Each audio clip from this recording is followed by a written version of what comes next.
even drawing these games. He's flat out winning every position. Worse, better, time pressure. Who cares? I'm winning them all. That moment when he played rook c7, if he had played knight f4, but again, there's many moments where we say just that one move, but that's like the story of the match, right? As you said, you got to beat Magnus not once, twice, and 3 times, as Al Johan once said. You got to beat him 7 or 8 times. Oh, Lord, this is crazy. What was that? What? What was that? Oh, Lord. It's just like a southern expression. It's like "Oh my land." It's like a more common version of "Oh my lands." I didn't know. I for a second I thought you were slipping into Barkley there for a minute, but it was a bad Barkley, so I didn't double down on it. All right, start barking at me, Danny. We've got hanging pawns, which is the closely related cousin of isolated queen pawns. So a similar structure that we've seen all day. These are very fun positions as far as, really understanding in an instructive way that both sides want different things. Here Magnus playing very aggressive, just saying, I'm not even going to mess around and let you develop. I'm immediately maybe relocating my pieces for a kingside attack. Or... yeah, a healthy dose of nasty here on the king side for white, but where is the fuel, Danny? I don't see where the kicker is. I mean, bishop d3, you point out, but black deploys his bishop to b7, and the hanging pawn structure can become a serious liability if white doesn't produce anything specific on the king side. I think Magnus is kind of playing hope chess a little bit here. Agreed. Doesn't look super solid, but I also don't see a great move for... I mean, you got to be a little careful here. You don't want to put the bishop on b7 because of tactics, I think. On e6. Yep. And Magnus is sinking into a deep think.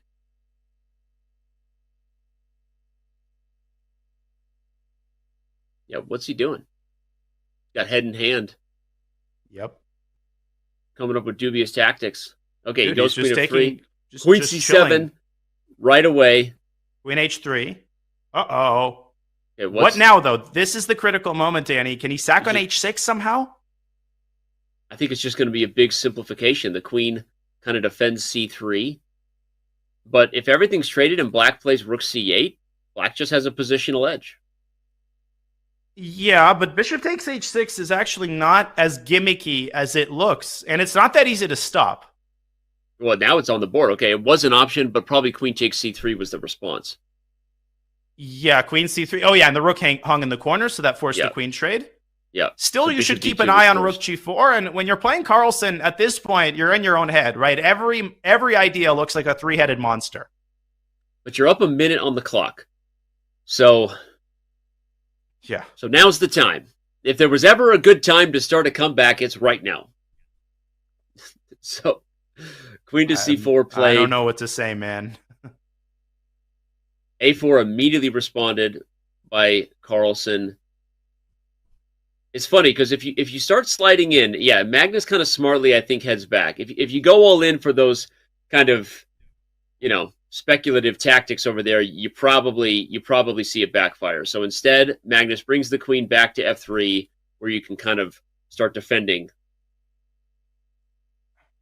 Yeah, I mean, listen, the pawn on c3, much like the IQP pawns that he has had, is very well protected, right? It's like that knight on f3 defending the pawn on d4. So Carlsen makes these types of positions look incredibly easy when he's on the black side. When he's on the defending side, he makes it look incredibly easy as well, Danny. Yep. So whichever side you're on, you're damned if you do and damned if you don't. Give me some good news. If you give me bad news in a good way, it might make me feel better. So Danny, can you say that it's impossible to beat Magnus in a different way, please? Danny, what the best news in the world here is so encouraging. You're down 11-3 in the match, and you haven't won a single game yet, and you're 2 hours into the match. Why are you laughing? Why are you laughing? You told me to present the bad news in a good way. That's what you told me to do. I'm following instructions, man. Oh, man. All right, well, the time advantage has all but disappeared. Only 20 seconds now. White with a little bit of an edge. The D pawn could also be traded for the A pawn, and we will have another draw. Fabiano Caruana, if you're just tuning in, still yet to get a victory in this match, which just tells you the level of focus, precision, desire to win, desire not to lose Magnus brought to this match. And there's been several games where he could have pushed a little more, but smartly sensed the danger, has not given Fabiano any reason to celebrate at all. And listen, look at this. He's better again. He's literally forcing F6, right? Somehow on the strong side of this position. When the queens were traded, Danny, it looked like there would be no universe in which Black would ever be playing for a draw, and yet that's exactly the case. After D5, he gives a check on G5. He wins the pawn on H5. I thought he was going to play D5 too because Me the bishop too. was pinned, but he finds Rook G5 instead, which is wins the plenty pawn with sufficient. check. And now he's going to squeeze out the 3-on-2 for an eternity. 6 minutes left in the 3-minute portion. We are more than likely going to have at least one more game of 3 minute before bullet happens. Sure. But man, this has been tough. A tough day for the American in the office. The American office was way better than the British office. I haven't seen either office. So The Office. You can keep repeating the name of the show, but I still haven't seen it. The Office, like the show with Steve Carell, The show, Rainn The Wilson. Office, yes. You've never Rainn seen Wilson, The Office. I know very well from his chess endeavors, but I've never seen The Office. No, I'm more of a. I just don't like comedies. I'm dark. I have a dark mind. I like Black Mirror. Okay, got it. I don't know if the chat needed to know that, but Carlsen, look at what he's doing. Rook C4, another artistry type of move, because Bishop takes D4. There was mate on C8. Oh, wow. G6. Rook C8. Here he goes forced. after Black's king. Rook H8, maybe? Oh, my God. He's threatening Bishop G5. And the king is trapped. Mating nets ensue. There's F6 there, but you might lose the rook on D7 if you open the 7th rank, and Fabi running for dear life. He's got 2 seconds, though, Magnus. You got to move quickly. You might lose on time trying to mate him. He's weaving his tentacles around Black's king, Bishop G5, and if the king goes to F5, there's F3 and G4, and it's over. F3 and G4, Bishop G5 with mate. No way! He has to give up the exchange. It's over. Oh my He's done gosh. it again, and he might still get mated on E4. Yeah. Oh, he's pre-move GF. Okay, you have Rook D1. Oh my God, that was sick! And somehow snatch stalemate from the jaws of defeat. That's the confidence you need. And we've said from the beginning, for those of you who were with us, we previewed the bleep out of this thing.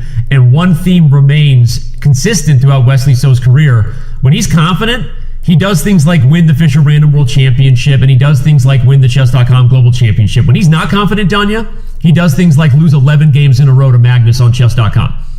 And so that's a huge moment that he didn't lose those first 2 games to start today's match.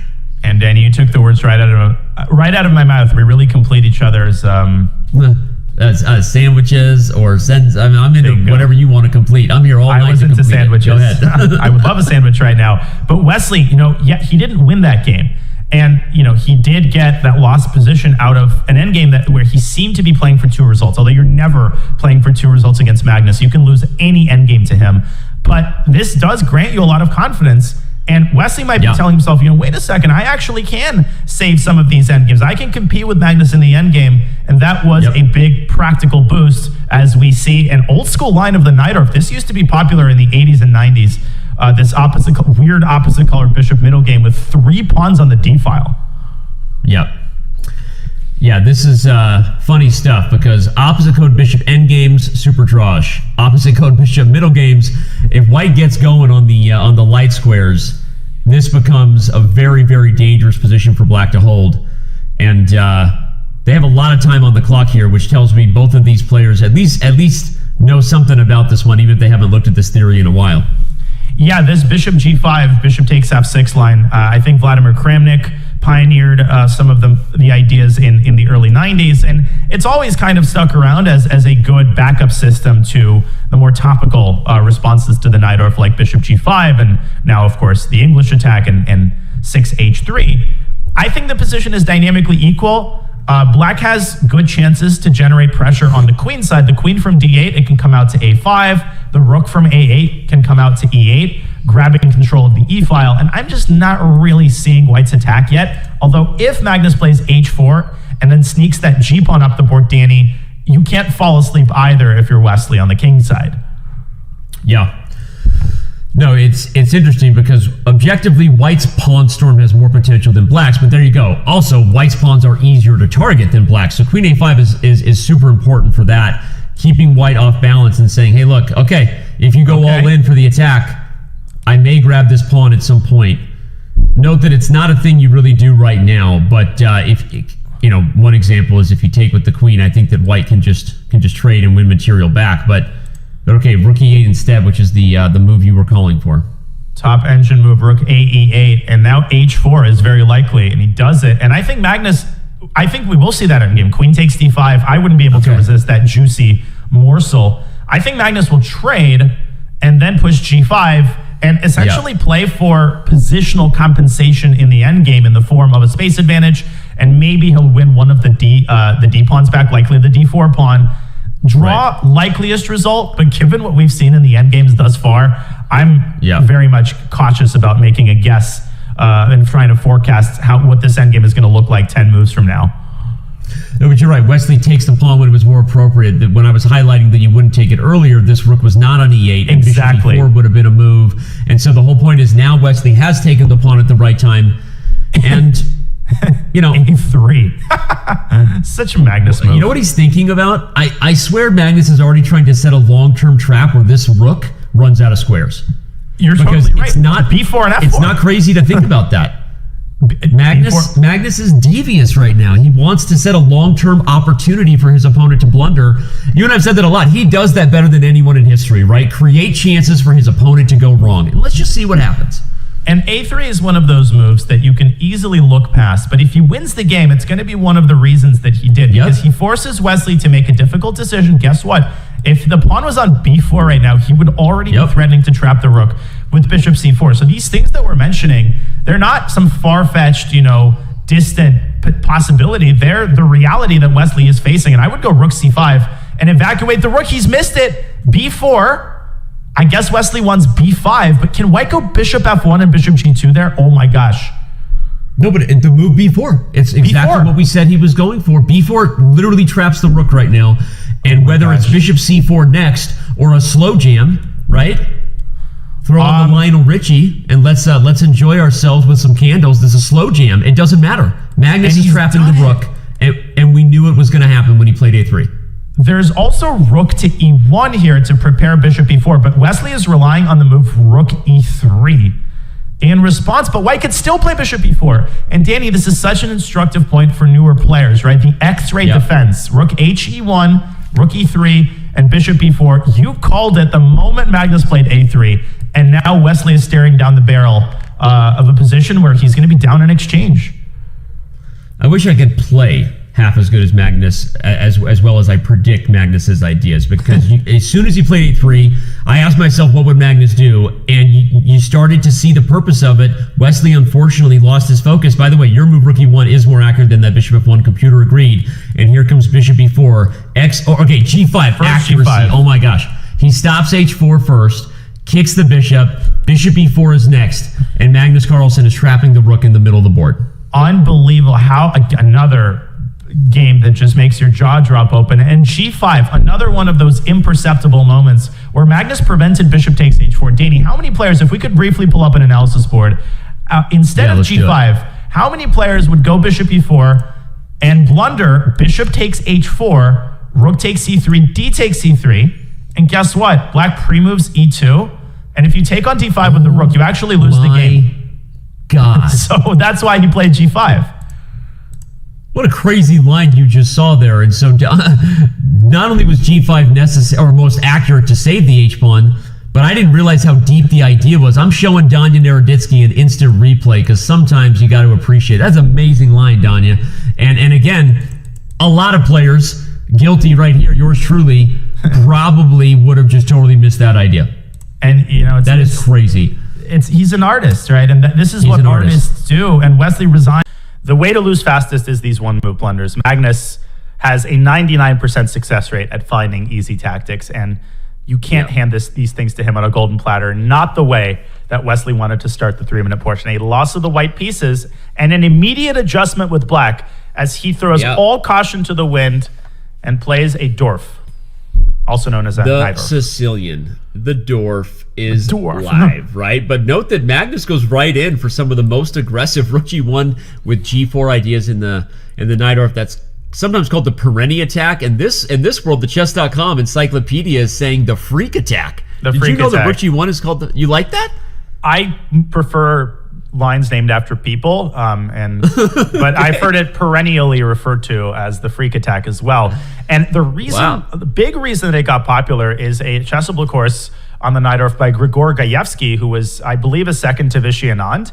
And rook g1 was pulled out of the dead because it was popular, flared up in popularity in the 90s with Vasily Ivanchuk. Yeah. Then the popularity died down, and then new ideas were found by Gaevsky.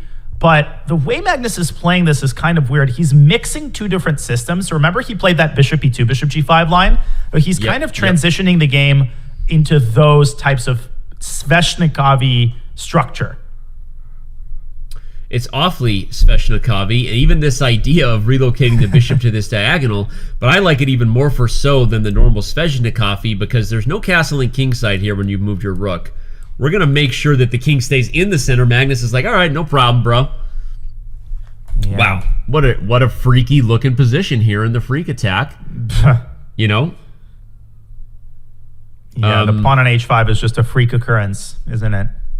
It is. And it was freaky when Grigor Gaevsky also brought back saggy pants from the 90s. He brought back rook g1 and he brought back saggy pants. And people are like, we're doing this again? We've got no, apparently not. Girl, that was a freakishly accurate description. Bishop to e6 is played. The thing about black's position that is to be preferred is that there are still more options with the king. You can actually go both ways depending on what happens.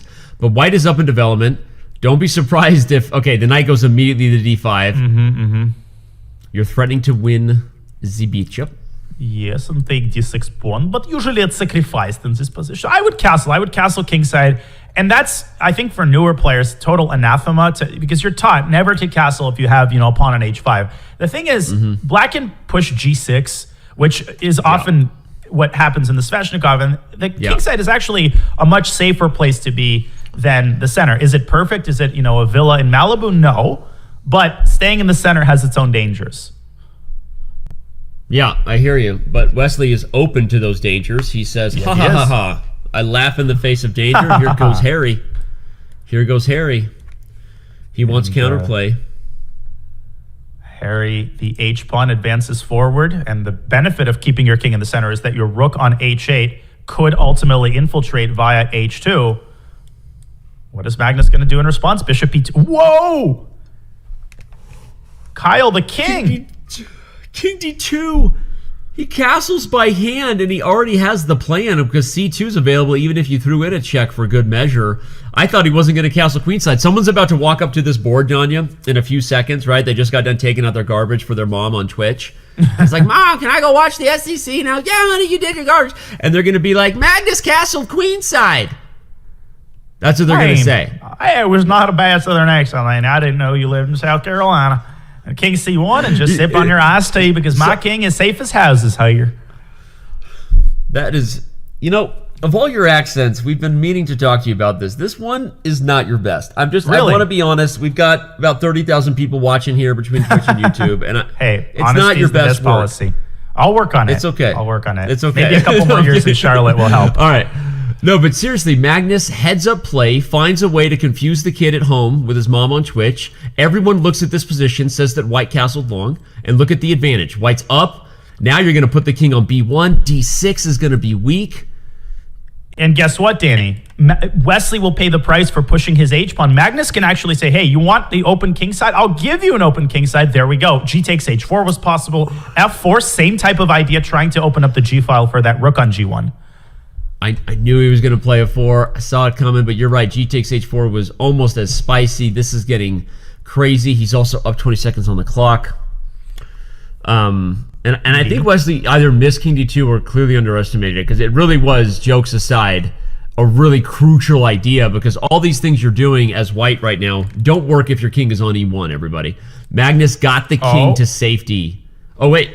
What? Oh, there was h takes g3 there, which was a very hard move to spot, leaving the rook on c8 on pre, and then picking up the h2 pawn with tempo. That was an exchange sack, which would have seized the initiative. Now, Magnus needs to get that bishop out of there, and he does. He does. And now he's back in the driver's seat. That's a heads-up play. Wesley missed a huge opportunity to get 2 pawns and interest for the exchange.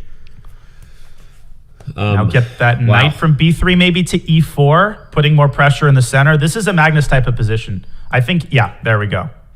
He's going for it, relocating the pony. Both c4 and e4 are open for business, depending. Ooh, speaking of business, Wesley means business on the king side. Finally reaping the benefits of opening the h-file. And now striking at the other side, bishop takes c3 is something to watch out for. And bishop takes c3 might even be possible. Yeah, let's get fancy here. He needs to take this game. It's a time scramble. It's a 50-50 position. Can Wesley keep his nerves here? He plays king f8. Understandable to get the king off the e-file, but he misses a chance, so knight e4.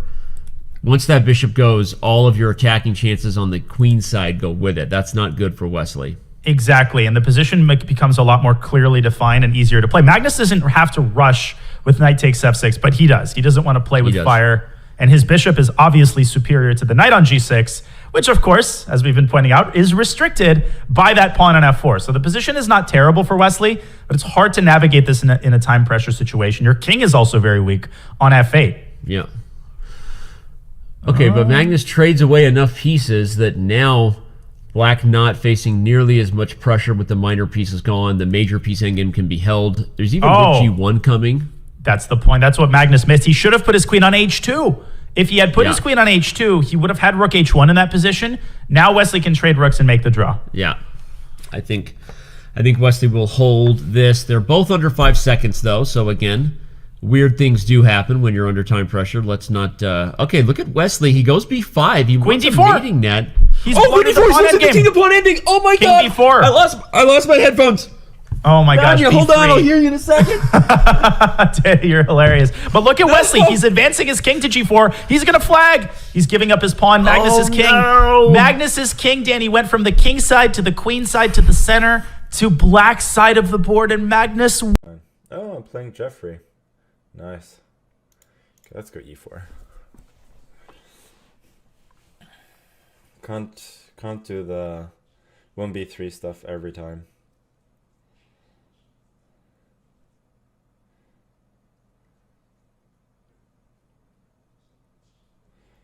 Ooh, the Sicilian. I feel like he deserves to be hit with 2a3 for his bravery. This is definitely a case of don't try this at home. d5. I think d5 is a good move, but it's not so easy to play. Oh, so there's bishop g7. What's the story here? Like, I shouldn't pretend that I'm trying to remember because I actually don't know, but I have seen this position before.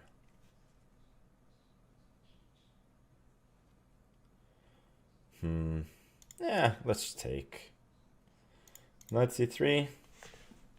Keeping it simple. At least he's wasted a couple of tempi. Now I go bishop c4, d3, and then hoping to go h6. Doesn't look too bad. Like, I lack a little bit of a foothold in the center, but this hook is very useful. So it shouldn't be too bad. Knight d4, I'm not sure I love. Knight f3, there's bishop g4, then bishop f7, takes, knight g5, king e8, takes, knight c2, king e2. Who knows? Looks interesting at the very least. Probably good for me. My intuition tells me that should be good. GH. I mean, what on earth is that? That looks really dumb. Knight queen h5? Are you for real? I'm just getting all my stuff for free. 94. Yeah, I'm probably just winning here already. Or close to it. Maybe knight f6 you can sort of hold. Knight f6, queen g5, and then rook g8. It looks bad. No, there's a nice line actually. So knight f6, queen g5, rook g8, bishop b5, king f8. Then I could take on h7 because the queen is no longer protected on d8. Okay, let's see if we can get that line.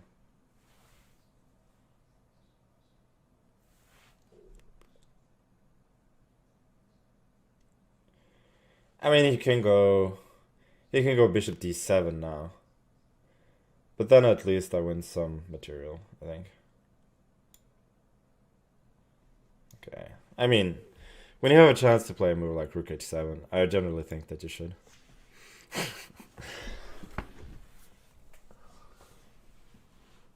Queen a5, there's just bishop d2. And then if knight h7, queen c5 is mate.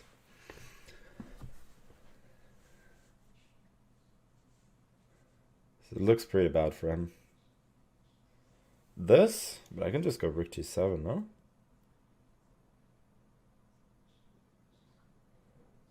Do I have something more convincing? Who cares? This looks good. Do I have some fancy way here? Or should I just protect my stuff? Yeah, let's just go bishop g5. If he takes, there's obviously knight h7 check.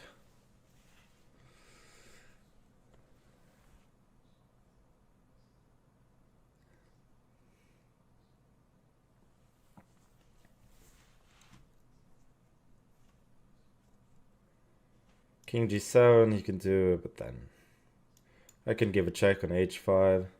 Yeah, this is a decent try. I really want to go f4 here. Then rook f6. Let me see, rook f6 and king f2, a4, a6. It's not super convincing actually. Bishop c4, and he actually has time to go bishop d7 and then rook g8, which is a bit unfortunate. Otherwise, that would have been a nice way to wrap it up.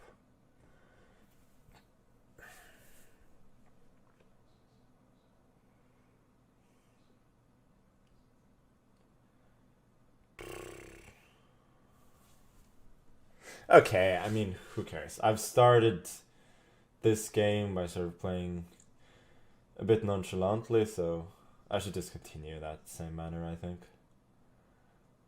Okay, whatever. f4. King e2. Oh, okay, I think I should do this first to weaken his pawns a little bit further. And then rook h1.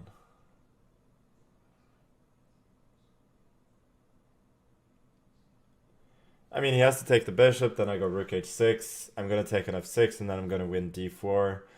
And even though there's opposite colored bishops, I mean, first of all, the position is really easy to play, which is good with limited amount of time. But also, I think objectively, it should be more or less winning. So this is fine. I would say, at least practically, this is not a bad decision. Should I give a check first? I can go rook h7, be hyper accurate.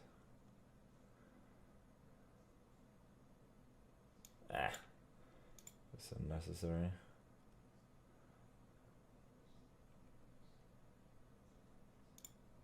Yeah, I have to be a little bit careful. Let's start pushing. Okay, unpin the bishop. Now bring the bishop in. There shouldn't be a lot of chances here to hold. Bishop d6, threatening rook e7. Yeah, you can't hold this. Yeah, it takes, and then f5. Easy peasy. Rook f6 next when he moves the bishop. Yeah, I'm a little bit disappointed I didn't find the knockout there, but in the end I found a way to just get a very easy position to play after that. Yeah, as you can see, I don't know if you like draws in Poland, but if you like draws, you've come to the right place. I'm at +5 now, so 5 wins and 8 draws in a blitz match. Go figure, huh? These games are indeed a little bit boring. I very much agree. It's very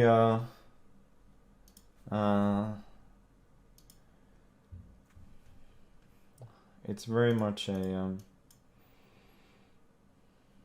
sort of cagey match so far. So you are Bartosz Rudecki's army, right? That's the one.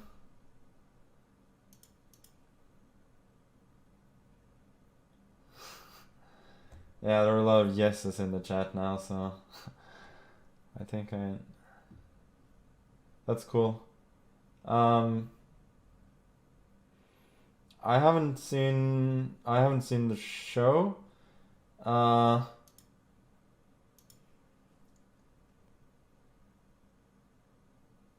So why is he so popular?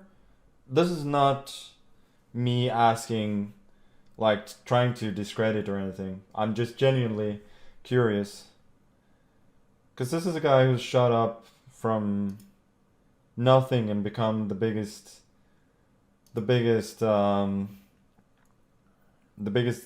chess streamer there is. So it's pretty damn impressive. Oh, he's a Giga Chad. Explains it all.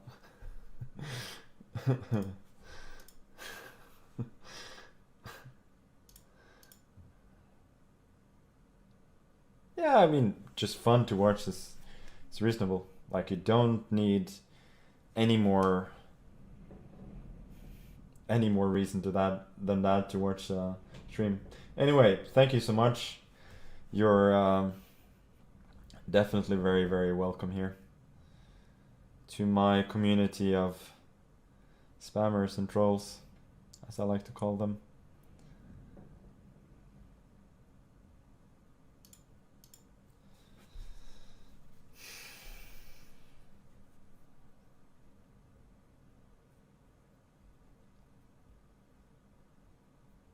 Haha, you are trolls. Thank you. That's good to hear. Then you'll fit right in.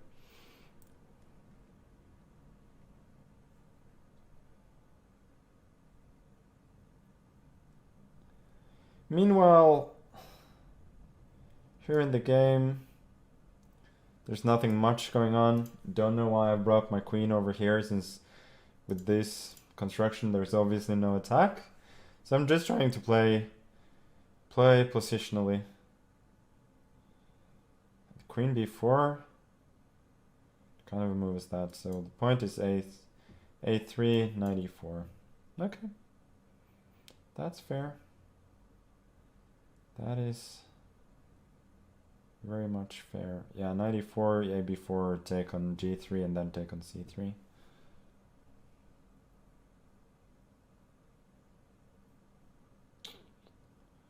What should I do?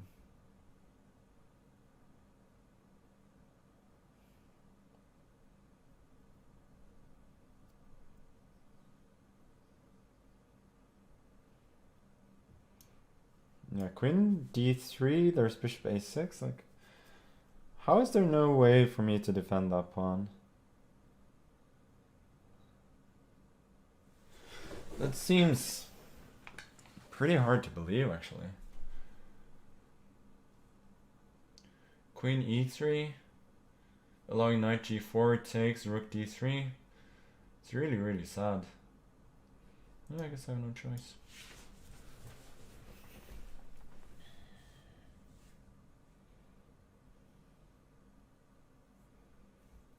And again, don't suggest moves. You will get banned for life. For all of those who are new in the chat.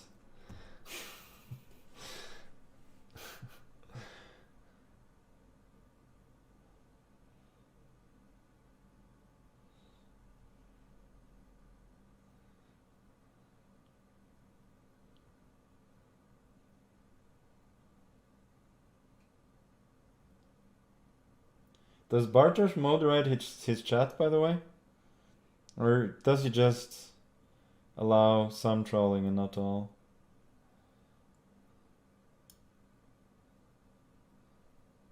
Yeah, F4 I think is gonna happen now. Queen D2 maybe. No, he takes. I think that's a little bit too soft. Now I believe I can equalize.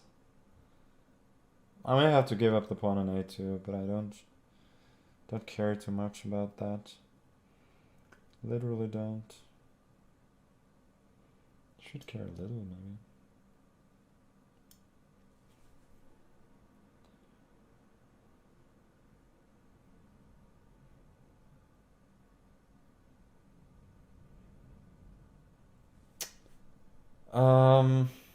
Queen A2. I can't trap his queen, can I? I'm just gonna have to rely on centralization, I think.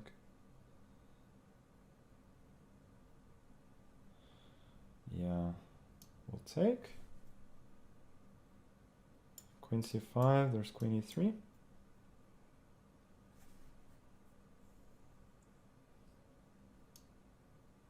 Sure. I think he should have gone for the pawn, since now he's lost all his initiative and it's not better anymore.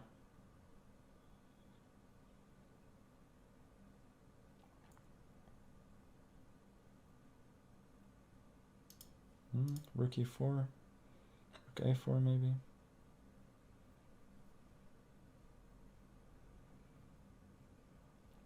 Yeah, Rook B8 is probably a good move. Let's go Rook C4. Why did I go Rook C4? That was insane.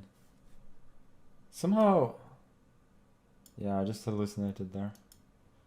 It's really, really bad. What can I even do now? I have to take this one?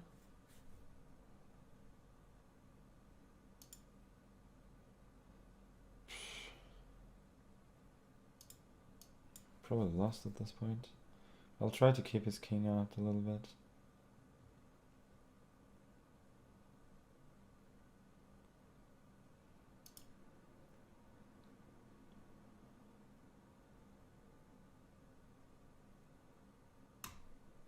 Yeah, this game has been awful. Really, really, really, really bad. Like, I was worse, then I was completely fine, and now I'm just blundering everything again. Okay, he's gonna check me twice. That's fine. Goes for C4 eventually, I have to take, yeah. Q3. Don't think he has anything immediately decisive. I may be saving this. Yeah, I think I should save this now.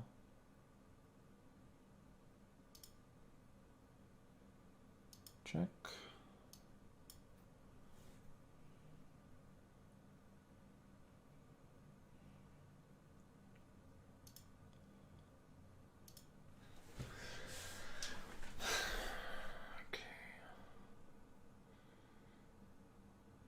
I don't want my king to be pushed back. This move looks ridiculous because he can take it, but I'll get rook b5 and rook b6. Yeah, okay, check, king f5. Should be saving this now. Maybe not. Maybe not. Okay, I have to push. Push, push, push. What is this? I can take on b3 now. What? I think he just gave me a draw there. Check. e3. e2. I got rook e1.